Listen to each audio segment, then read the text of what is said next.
Assalamualaikum warahmatullahi wabarakatuh. Perkenalkan, nama saya Andika Putra Sadana dan kita kembali lagi dalam mata pelajaran favorit kita, yaitu geografi. Dalam kesempatan ini saya akan membahas sedikit mengenai mata pelajaran geografi untuk kelas 10 SMA, tepatnya semester 1. Dan yang akan kita bahas pada kesempatan ini adalah mengenai dinamika permukaan bumi sebagai ruang dalam subbagian geologi. Geologi atau batuan pembentuk permukaan bumi yang utama adalah terbagi menjadi 3 jenis batuan. Yang pertama adalah batuan beku, yang kedua adalah batuan sedimen, dan yang ketiga adalah batuan metamorf. Untuk lebih jelasnya, kita simak penjelasan berikut. Dari yang pertama, yaitu jenis batuan beku.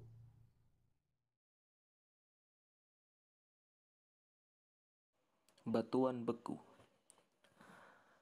Batuan beku merupakan jenis batuan yang berasal dari cairan magma yang mengalami proses pembekuan berdasarkan tempat pembekuannya saat siklus berlangsung.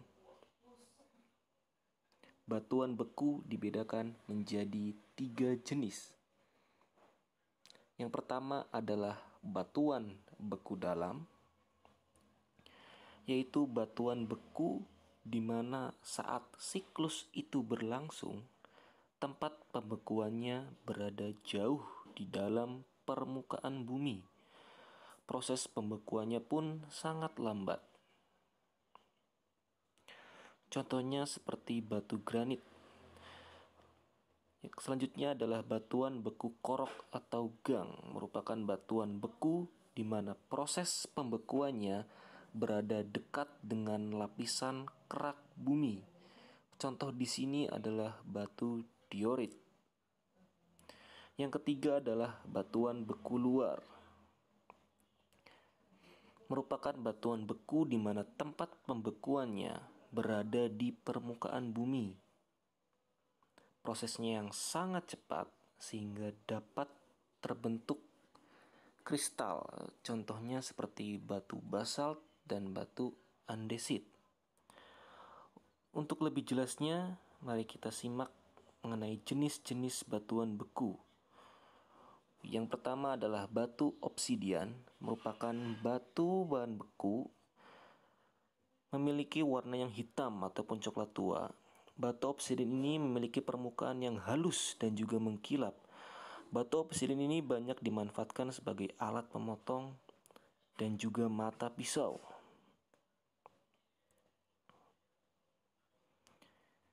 Yang selanjutnya adalah batu granit. Batu granit juga merupakan salah satu jenis batuan beku yang terbentuk atas butiran-butiran kasar yang semi berwarna-warni. Memiliki warna yang berbeda-beda, ada yang warna putih dan juga ada yang berwarna keabu-abuan. Batu ini merupakan jenis yang batu digunakan untuk bahan bangunan karena kuatan yang sangat tinggi. Kemudian yang ketiga adalah batu beku jenis basal, yaitu berasal dari batu lava. Batu lava ini atau basal ini memiliki warna hijau keabu-abuan dan terdiri atas butiran-butiran kecil atau terbentuk butiran-butiran kecil. Juga merupakan salah satu jenis batuan yang sering digunakan untuk sebagai bahan bangunan. Untuk batuan beku yang keempat adalah batu andesit. Batu jenis ini adalah merupakan jenis batuan beku yang mempunyai warna putih keabu-abuan dan butirannya kecil-kecil seperti ciri-ciri yang dimiliki oleh batu basal. Batu ini seringkali digunakan sebagai pembuat arca atau juga bangunan-bangunan candi dan semacamnya. Proses terbentuknya juga berasal dari magma yang berbeku sangat cepat. Yang terakhir adalah batu apung. Batu apung merupakan salah satu jenis dari batu beku yang memiliki ciri khusus berwarna coklat bercampur dengan abu-abu muda. Selain warna yang khas tersebut, batu ini juga memiliki bentuk yang berongga sehingga dapat mengapung jika di dalam air.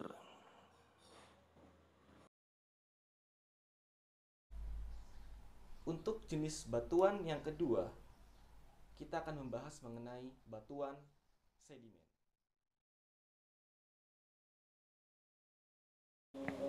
Batuan sedimen.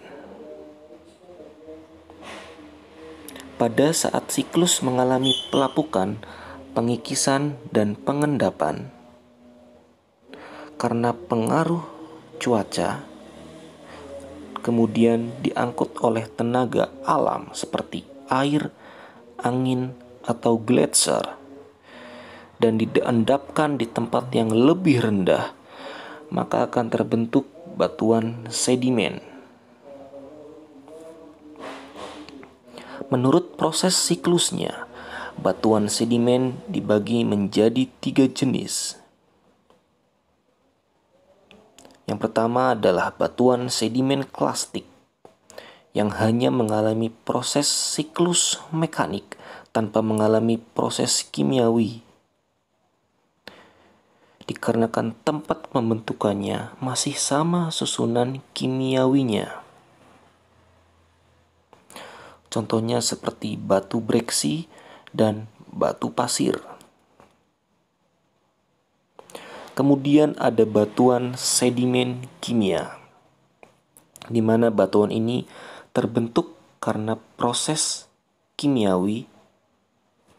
Jadi batuannya hanya mengalami perubahan susunan kimiawinya, contohnya seperti halit dan gypsum.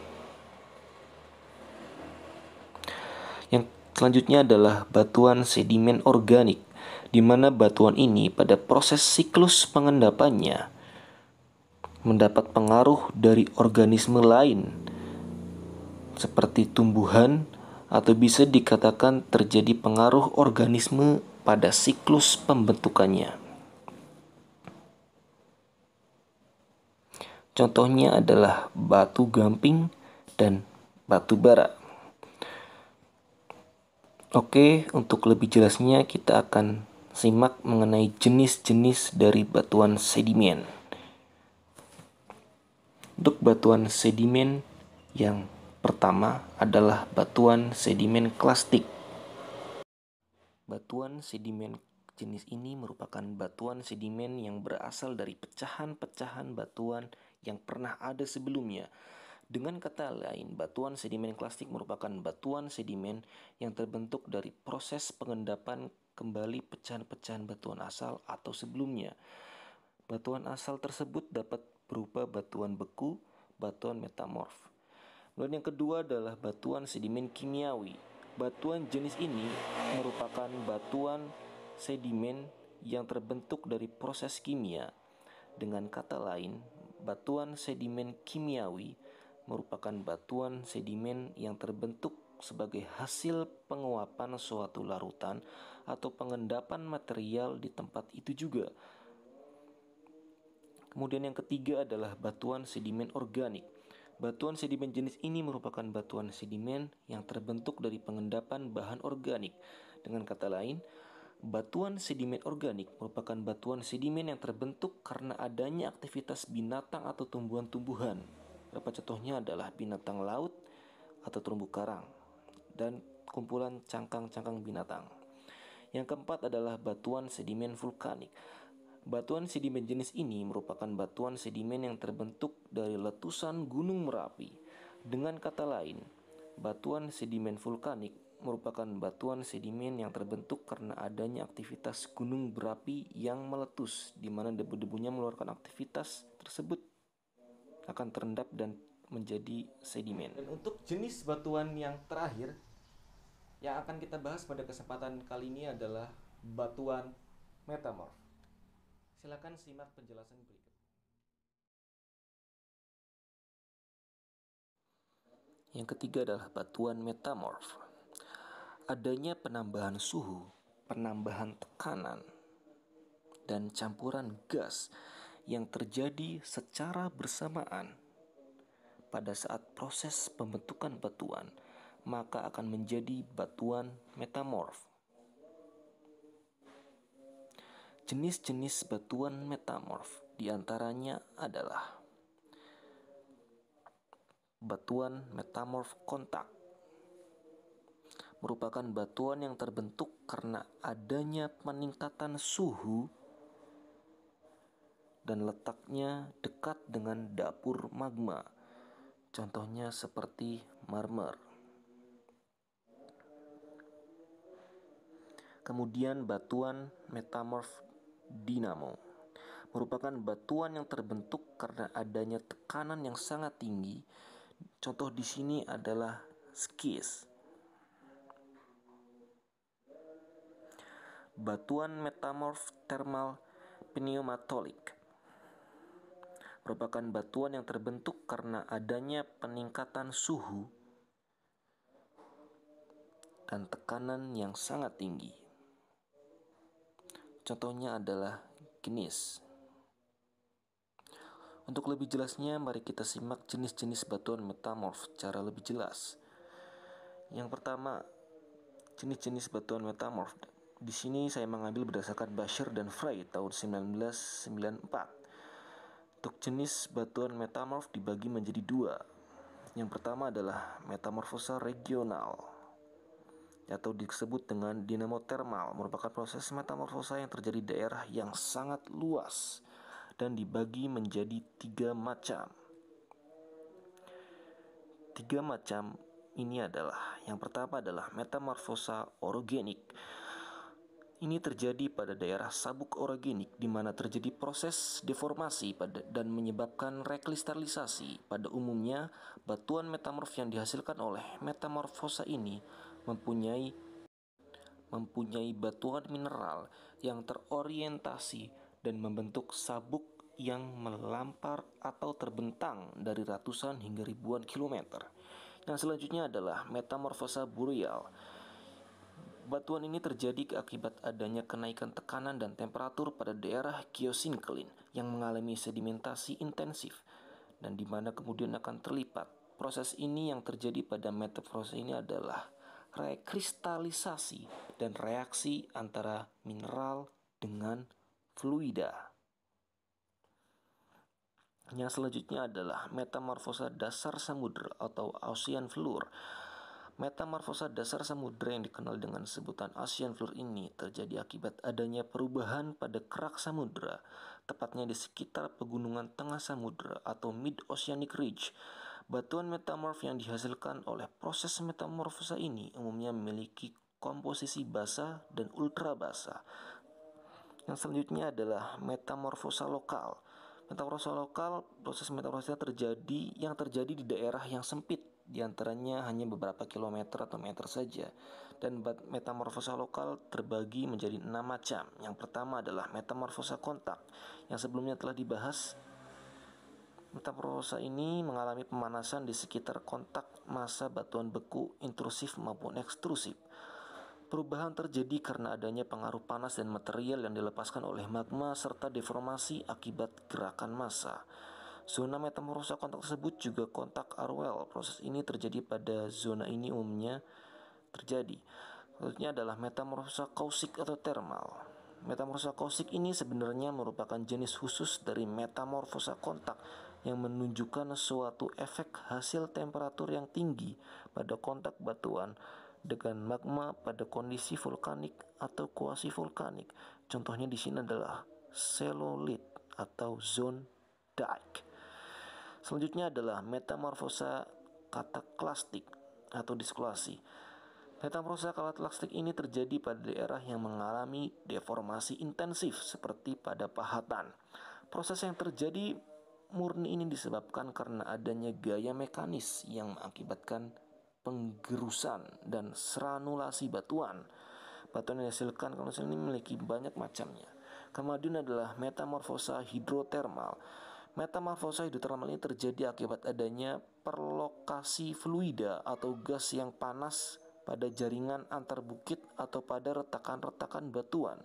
Sedemikian sehingga menyebabkan perubahan komposisi mineral dan kimia. Karena terjadi juga karena convegging pressure. Yang selanjutnya adalah metamorfosa impact.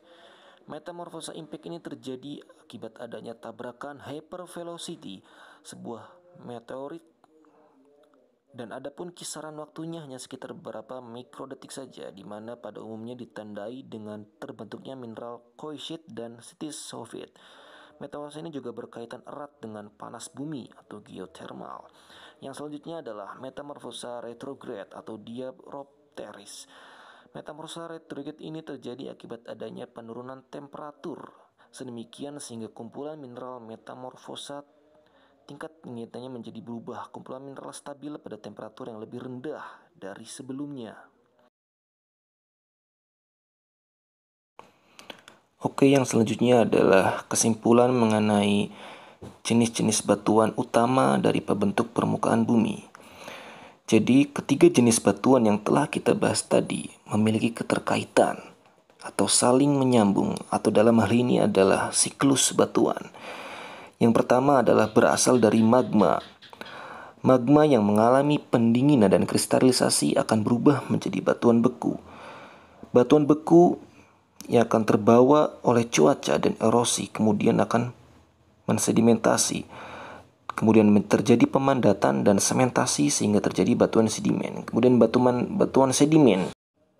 Batuan sedimen yang terkena pengaruh panas dan mengalami tekanan yang tinggi, maka batuan sedimen tersebut akan menjadi batuan metamorf, dan batuan metamorf akan mengalami pencairan akibat aktivitas endogen sehingga kembali menjadi magma, dan begitu pula secara terus-menerus.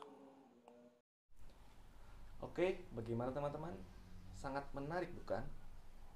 Ya, jadi demikianlah penjelasan saya mengenai geologi pembentuk permukaan bumi.